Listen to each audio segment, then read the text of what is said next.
Nokia. It remembers because it's human to forget. Mobile phones की दुनिया का बादशाह, मेरा मतलब एक्स बादशाह यानी कि नोकिया, आप में से बहुत से लोगों का पहला फोन रहा होगा। साल 2007 तक मोबाइल फोन्स के 50% मार्केट शेयर ओन करता था ये, $150 बिलियन से भी ज्यादा की बिजनेस वैल्यूएशन। लेकिन 5 साल बाद नोकिया कॉर्पोरेशन बुरी तरह से कोलैप्स कर गई और कौड़ियों के भाव माइक्रोसॉफ्ट ने इसे $7 बिलियन में खरीद लिया। कौन सी ऐसी रीजन थे जिनकी वजह से नोकिया कॉर्पोरेशन को इस फेलियर का सामना करना पड़ा, आइए जानते हैं आज की इस वीडियो में। The multinational corporation Nokia was established in Finland in 1865. Nothing could stop the rise of Nokia, and then this happened.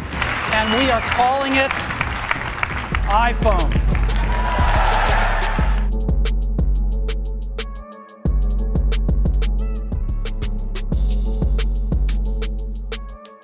कहानी शुरू होती है साल 1982 से, जब नोकिया ने अपना करीब 10 किलोग्राम का पहला फोन बनाया। लेकिन उससे भी 150 साल पीछे जाएं तो साल 1868 में फिनलैंड के एक माइनिंग इंजीनियर फ्रेडरिक आइटस्टैम ने एक पेपर मिल बनाई और उसका नाम रखा नोकिया, क्योंकि नोकिया फिनलैंड में एक छोटा सा टाउन है और इसके करीब ये पेपर मिल बनाई गई थी, जिसकी वजह से आइटस्टैम ने इसका नाम रखा नोकिया पेपर मिल। करीब 2 से 3 मर्जर्स यानी 2 या 2 से ज्यादा कंपनीज को कंबाइन करके सिंगल कंपनी बनाया गया, तब जाके नोकिया पेपर मिल नोकिया मोबाइल फोन कंपनी में ट्रांसफॉर्म हुई। साल 1871 में आइटस्टैम ने एक पॉलिटिशियन लियो मैकेलन के साथ मिलकर इलेक्ट्रिसिटी जनरेशन का एक बिजनेस शुरू किया और अब इस कंपनी का नाम रखा गया नोकिया एबी।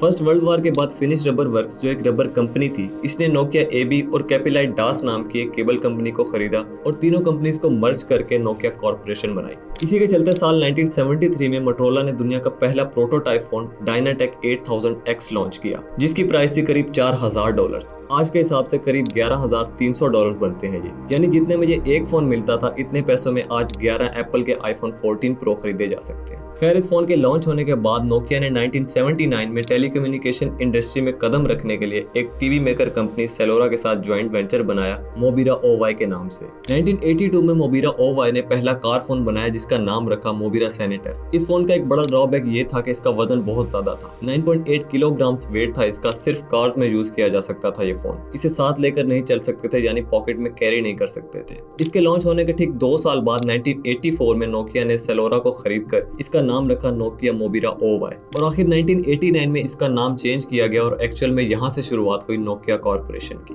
1984 में नोकिया कॉर्पोरेशन ने अपना पहला hand held portable phone Mobira Cityman release किया। इसका वेट था 800 ग्राम, जो आज के स्मार्टफोन से 4 गुना ज्यादा है, लेकिन अपने दौर का ये सबसे लाइट वेट फोन था और इसकी सिग्नल स्ट्रेंथ भी पहले के मोबिरा सेनेटर से काफी बेहतर थी। अर्ली 90s तक नोकिया मोबाइल फोन्स मार्केट में टॉप सेलिंग फोन्स बन चुके थे। 1992 में नोकिया ने पहला GSM फोन 1011 इंट्रोड्यूस किया, जिसकी दुनिया भर से डिमांड्स नोकिया ने पूरी की। 1996 में इसने नोकिया 9000 रिलीज किया, जिसमें कवर्टी कीबोर्ड और वेब ब्राउजर भी ऐड किया गया। इस मोबाइल के थ्रू अब से लोग फैक्स और ईमेल्स भी सेंड और रिसीव कर सकते थे। इसके अलावा नोकिया ने 7650 जैसे कई स्मूथ 3G टेक्नोलॉजी और बिल्ट इन कैमरास पर बेस करते मोबाइल फोन्स लॉन्च किए, जिसकी वजह से दिन ब दिन इन फोन्स की डिमांड दुनिया भर में और भी बढ़ने लगी और ये डिमांड्स इतनी ज्यादा थी कि मैस प्रोडक्शन के बावजूद भी नोकिया कॉर्पोरेशन इनको पूरा नहीं कर पा रही थी। 1996 से 2001 तक सिर्फ 5 सालों में इसका रेवेन्यू 6 बिलियन से बढ़कर $31 बिलियन तक जा पहुंचा। 1998 में इसे मोबाइल फोन्स ग्लोबल लीडर का नाम दिया गया और साल 2007 तक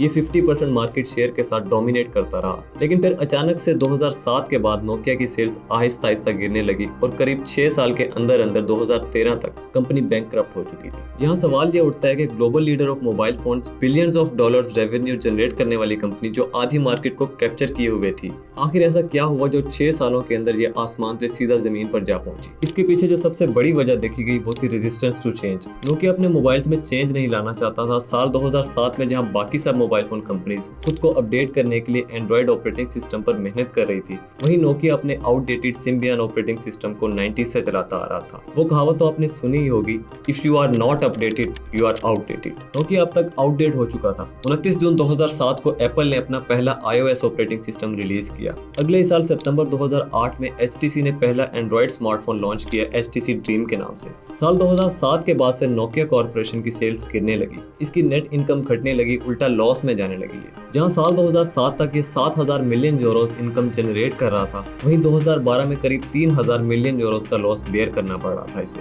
आहिस्ता आहिस्ता नोकिया को अपनी गलती का एहसास होने लगा और जब इसे कोई और रास्ता नजर न आया, इसने माइक्रोसॉफ्ट के साथ हाथ मिलाकर साल 2011 में पहला Windows smartphone Nokia Lumia 800 launch किया और यहाँ से शुरुआत हुई नोकिया के फेलियर की दूसरी वजह, यानी विंडोज पर शिफ्ट करना। लूमिया 800 मार्केट में आते ही फ्लॉप रहा क्योंकि ये नोकिया का पहला विंडोज फोन था और पहले फोन में ही काफी बग्स देखने को मिले, जैसे टाइपिंग के बीच ही कीबोर्ड अपने आप से गायब हो जाता था, पावर ऑन से रिलेटेड काफी इश्यूज देखने को मिलते थे, कैमरा फोकसिंग और साउंड क्वालिटी में भी काफी प्रॉब्लम्स देखे गए और इन सब इश्यूज को नोकिया कॉर्पोरेशन ने खुद भी एक्सेप्ट किया। इसके अलावा एंड्रॉइड और iOS को ऐप डेवलपर्स ने काफी ज्यादा सपोर्ट किया, यानी कि ज्यादातर यूजर्स यही दोनों ऑपरेटिंग सिस्टम्स इस्तेमाल कर रहे थे, जिसकी वजह से डेवलपर्स ने इन्हीं दोनों के लिए एप्स बनाई।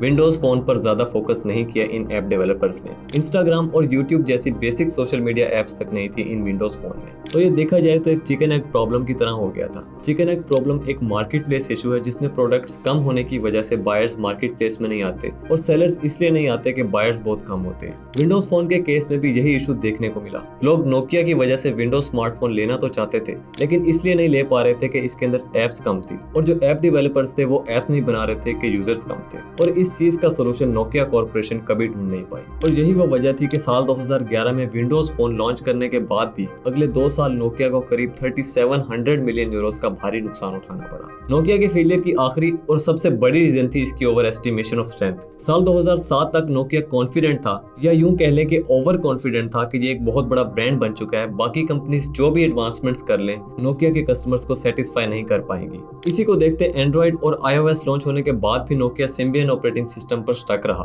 बल्कि एंड्रॉइड पर शिफ्ट करने की बजाय 2008 में इसने एक और सिम्बियन ऑपरेटिंग सिस्टम पर based smartphone Nokia N97 launch किया। पहले 3 महीने नोकिया कॉर्पोरेशन की ब्रांड वैल्यू की वजह से करीब $2 मिलियन तक सेल की इस स्मार्टफोन ने, लेकिन इसके बाद ये अपनी पुअर ऐप सपोर्ट की वजह से फ्लॉप रहा क्योंकि नोकिया अब अकेला नहीं था फोन्स की मार्केट में। इस वक्त तक एप्पल अपना iOS लॉन्च कर चुका था जिसका ऐप स्टोर करीब 1 लाख ऐप्स ऑफर कर रहा था। वहीं दूसरी तरफ नोकिया का ओवी स्टोर सिर्फ 525 एप्लीकेशन को सपोर्ट कर सकता था। इस फोन की प्राइस नोकिया कॉर्पोरेशन ने $700 सेट की, जबकि सेम बिल्ट इन और एक्सीलेंट ऐप सपोर्ट के साथ आईफोन 3GS सिर्फ $300 में मिल रहा था। इसी के चलते आईफोन और बाकी कंपनीज की मार्केट वैल्यू बढ़ने लगी और दूसरी तरफ नोकिया की मार्केट इन 5 सालों में ऑलमोस्ट डेड हो चुकी थी। इसीलिए ये सिर्फ $7 बिलियन में माइक्रोसॉफ्ट को बेच दी गई। ये भी इसे ठीक से रन नहीं कर पाई और 2016 में माइक्रोसॉफ्ट ने सिर्फ $350 मिलियन में HMD ग्लोबल को नोकिया स्मार्टफोन बिजनेस सेल कर दिया और आखिर GMD ग्लोबल ने नोकिया को एंड्रॉइड पर शिफ्ट किया, मार्केट स्ट्रेटेजी पर फोकस किया। शुरू के 3 साल कंपनी लॉस में ही रही और आखिर साल 2021 में 1645 मिलियन यूरोस और साल 2022 में करीब 4200 मिलियन यूरोस की नेट इनकम जनरेट की नोकिया कॉर्पोरेशन ने। और अब आहिस्ता आहिस्ता नोकिया फिर से मार्केट में अपने कदम जमा रहा है। नोकिया कॉर्पोरेशन के CEO पीका लनमार्क का कहना है कि साल 2023 तक ये एक्सपेक्ट कर रहे हैं कि नोकिया मोबाइल्स एक फास्टेस्ट ग्रोइंग बिजनेस की तरह उभर कर सामने आएगा। लेकिन क्या यह स्मार्टफोन मार्केट का 40% शेयर होल्ड करने वाले सैमसंग और एप्पल जैसे जायंट्स को कम्पीट कर पाएगा? आपको क्या लगता है? कमेंट्स में जरूर बताइएगा। बाय।